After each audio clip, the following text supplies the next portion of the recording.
Okay, let's look on page 124 at your homework for lesson 2.5. Now remember, we talked about interval notation.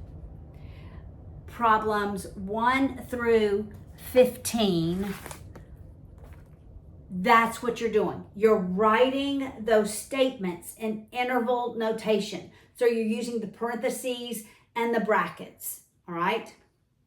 I've notated some problems that I want to work. All right, then 19 through 23. Those are linear inequalities. So you're going to set your x, the inequality, and the constant, all right? And then you're going to write your interval notation. So if it ends up being like x greater than or equal to 2, then you're going to start at 2, go to infinity. If it is x less than 1, you're going to start at negative infinity, go all the way to 1. All right, so those are linear inequalities. 19 through 23. All right. 29 through 31.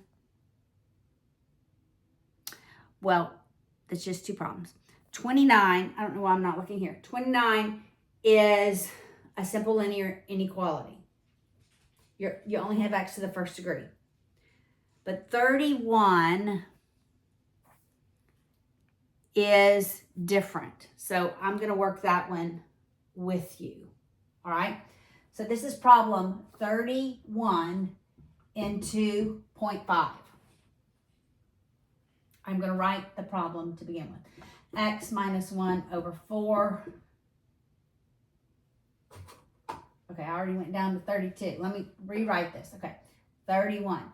X plus 1 over 2 minus 3x less than or equal to x plus 5 over 3. All right? Remember my Miss Haleyisms. Equal sign or inequality. I say eliminate the denominator if you can. If there's not a binomial in the denominator for an inequality, eliminate it. If there's a binomial with a variable in the denominator for an inequality, we are not going to eliminate the denominator, okay? So I'm going to multiply every term by 6. 6, 6, 6. But before I multiply, I simplify. Okay, this becomes 3. So I'm distributing the 3, becomes 3x plus 3 minus. This becomes 18x less than or equal to. I simplify before I multiply, that becomes 2. So 2 times x is 2x, 2 times 5 is 10. Now I'm going to set it to 0. So I'm going to subtract. No, I'm going to simplify it first. All right, this becomes negative 15x plus 3 less than or equal to 2x plus 10. All right, I want my x value to be positive. So I could move it to the right, but I'm going to move it to the left to make it negative. All right. So then I'm subtracting my 2x so that we can practice our switching the signs. And I'm going to subtract the 3. Oh, wait, no, that's... So I have negative 17x less than or equal to positive 7. When I divide by negative 17, it changes the direction of that sign. So I have x greater than or equal to negative 7/17. So it's greater than, so or equal to. So I start with negative 7/17, go all the way to positive infinity. All right. Then 35 is a compound linear inequality. So you have to do, for 35, you have to do 3 minus x less than 2x plus 1 and 2x plus 1 less than or equal to 3x minus 4. But you should end up with a conjunction. All right? That's 35. 37. 37 says all those constants are positive. Solve them for x. You just don't have numbers. You have A, B, and C. But it says they're all positive, so if you have to divide by it, you're not changing the direction of the sign. Just want x on one side, everything else on the other side of the inequality. All right? 45 through 51 are all quadratics. Look at 47. Is there anything you can factor out of it? Yes, you can factor out an x. All right. Let's work that one together. What did I say? 47. Okay, it's greater than or equal to, so I'm thinking disjunction, right? And so it's x cubed minus x greater than or equal to 0. I'm going to factor out the x. X times x squared minus 1 greater than or equal to 0. I can factor that. They're perfect squares. So it's x times x plus 1 times x minus 1 greater than or equal to 0. All right, so I have 3 zeros. I have 0, I have -1, I have 1. Something happens at each of those. For it to be greater than 0, when I multiply these 3 terms, it has to be positive. It's above the x-axis. All right, so I do -1, I do 0. I write them on my little number line in numerical order, smallest to largest. I write my factors on the side over here. I see what happens. If the net result of multiplying these 3 gives me a positive number, it's above the x-axis. All right? All right, so I choose numbers in each one of those intervals. All right, so I'm going to go -2. I'm going to go -1/2.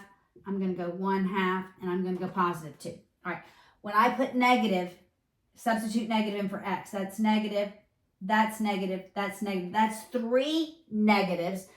So that is below the x-axis. All right, so that does not work. This area does not work. It's a negative. It's less than 0 because we have 3 negatives. All right, when I do -1/2 and substitute in for x, that's a negative. -1/2 plus 1 gives me positive. -1/2 gives me a negative. I have 2 negatives. The result of multiplying a negative by a positive by a negative gives me positive. So this works. This doesn't work. All right.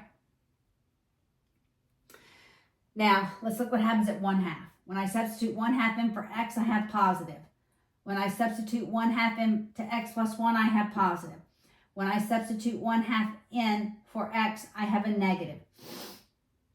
That results in a negative value that is below the x-axis. Let's see what happens at 2. When I substitute 2 in, it's positive. When I substitute 2 in, it's positive. Substitute 2 in, it's positive. This works. I was expecting it to be a disjunction, 2 separate interval notations. So it's also equal to. So we go from -1 to 0, and then we go from 1 to infinity. All right? And that's what you're going to do. Well, for 49, you're going to have to graph it. But you're looking, 49 is less than, you're looking below the x-axis. I'm expecting conjunctions. All right? Then I want to work 52. It is like 51. All right? I showed you how to factor these.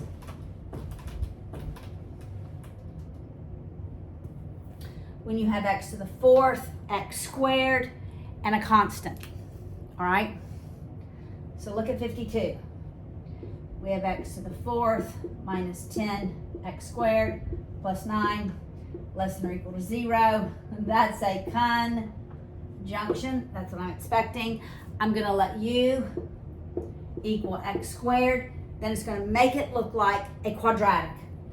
So that I have u squared minus 10u plus 9 less than or equal to 0. So now I have u minus 9 times u minus 1. But this is really x squared, right? So that's x squared minus 9 times x squared minus 1. Those are perfect squares.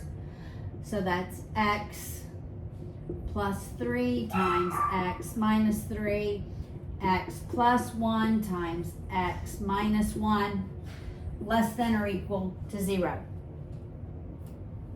So now I have 4 zeros. I have negative 3, 3, negative 1, 1. So I do my number line. I'm gonna write it over here. Starting with the smallest value. There's 4 of them.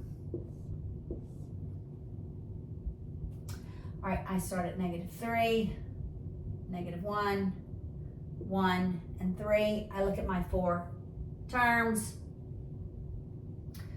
I look at x. Can y'all see this? All right, I'm going to erase part of this. I'm going to write it right here. I'm going to look at x plus 3, x minus 3, x plus 1, x minus 1. To be less than, they have to be negative. When I multiply the 4, I have to have a negative number. All right? So choose numbers in each interval. I'm going to choose negative 4. I'm going to choose negative 2, 0, 2, and 4. When I substitute negative 4 into this first term, it's negative. This one is negative. That one is negative, negative. 4 negatives give me a positive. That's not greater than 0. All right? So this doesn't work. All right? Now, what about at negative 2? At negative 2, when I substitute in for x, that becomes positive. This one's negative.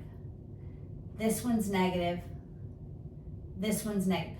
3 negatives give me the result of a negative. That's less than 0. This interval works. All right? When I substitute 0 in for x, I have a positive number. I have a negative number. I have a positive number. I have a negative number. The result of a positive times a negative times a positive times a negative is a positive. So this interval between negative 1 and 1 does not work. All right? Doesn't work. Let's exit out. Okay, 2. When I substitute in 2 for x, I get a positive. This one's negative. Positive. Positive. The result is negative. So this interval works. All right. When I substitute 4 in, that's 7. So that's positive. That's positive. They're all positive. It's positive. That doesn't work. So my interval notation is from negative 3 to negative 1 and 1 to 3. All right, I want to work one more. Let me just look at my notes. I know I had at least one more I wanted to work. Okay, actually 2, 60 and 63. All right, let's work problem 60.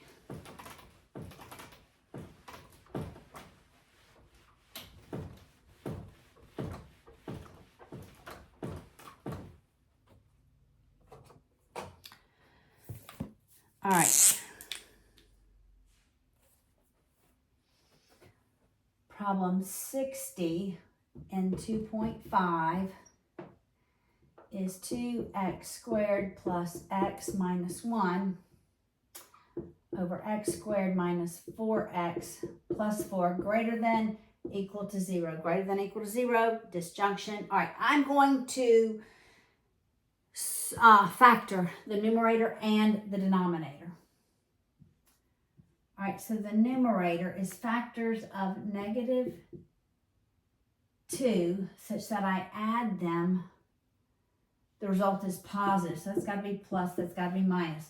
That's 2x minus x gives me x, that's negative x, that's 2x squared.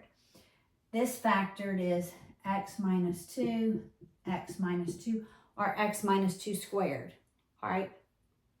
So it doesn't matter what it is, I'm going to square it, it's going to be positive, unless it's 0. If it's 0, all right, so x cannot be equal to 2, even though it says equal to 0. But x can equal 2 because it makes this equation undefined, all right? There's a hole in the graph, or there's an asymptote. All right, there's actually an asymptote. So let's look at that's what you do. You look at the zeros. So I have a 0 at 2. I have a 0 at negative 1. And what is that one? 1/2. All right, so we have 3 zeros. Smallest to biggest, that's negative 1. That's 1/2. That's 2. I'm going to have, it's an open indicator at 2 because that one cannot equal 0. All right, I write my factors. Remembering that one is squared. I choose numbers in each interval. So I'll just choose negative 2, 0, 1, and 3. And see, it has to be greater than or equal to 0. That's above the x-axis. So when I multiply these 3 terms, we have to have a positive number for that to be greater than 0. All right, so it has to be a positive number. When I substitute negative 2 in for here, I have negative 4 minus 1, that's a negative. Negative 2 plus 1, that's a negative. This one's always going to be positive. Always positive. It doesn't matter what I substitute in for x. When I square it, it's going to be positive. All right? Now, okay, so that's going to be positive. A positive value is greater than 0. So this interval works. All right?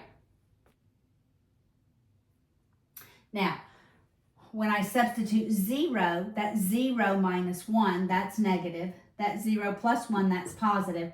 The result of that is a negative number. When I multiply a negative times a positive, it's negative. Below the x-axis, this does not work. All right, 1, when I substitute 1 in here, that's 2 minus 1, that's positive. 1 plus 1 is positive. The result of this is positive. This interval works. What about 3? Cannot equal 0, right? Cannot equal 2, sorry. That makes the denominator 0, undefined. When I substitute 3 in, that's 6 minus 1, it's positive. That's 3 plus 1, it's positive. That's greater than, so this interval works as well. So we have actually 3 intervals whereby this works. So we have our interval notation. We go from negative infinity up to negative 1. It can equal that. And then it can equal 1/2 up until 2, but it cannot equal 2. And then it goes from cannot equal 2, but all the way to positive infinity. All right? So that's how you have to work your rational equations. All right, 63. This is homework.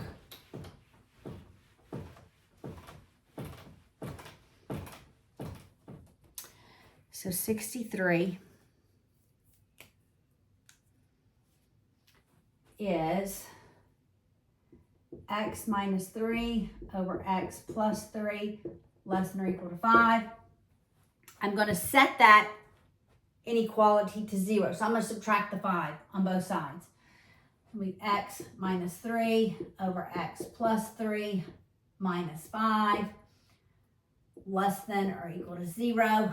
Now I want a common denominator. So I'm going to multiply by x plus 3 over x plus 3 with inequalities. When you don't have a constant in the denominator, when you have a variable in the denominator, you want to go to a common denominator.